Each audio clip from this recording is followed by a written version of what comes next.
I am a junior here at St. Joe's. I'm a political science and economics double major.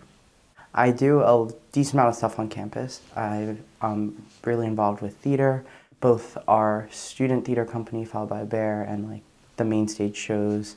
I'm also an RA. I'm an SI for the Econ Department. It's a lot to balance with classes and stuff like that, and working and life. I have been diagnosed with a couple different things. I've been diagnosed with PTSD.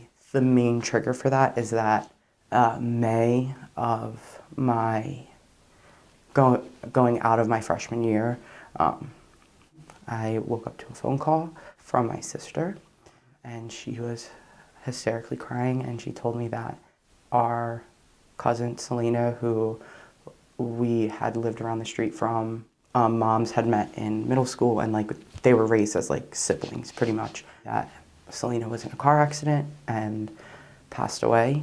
And I think like that moment in general kind of changed, one, like my whole perspective on life, but also like my perspective of like taking care of myself, and like the importance of like not taking things out on the people you care about, because life doesn't always last forever.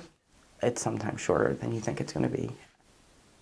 I went to CAPS over the summer, which is actually a nice experience because no one's here over the summer, so I was like able to book appointments whenever I wanted, and started seeing a psychologist regularly who I enjoyed, and then kind of just like fell out of it again, which is like a cyclical thing. And I also felt like I was fine, and then I was like, well, I don't really need to do this anymore. So there's a saying, misery loves company. Like mental illness is something that's very hard to understand and empathize with if you haven't experienced it yourself.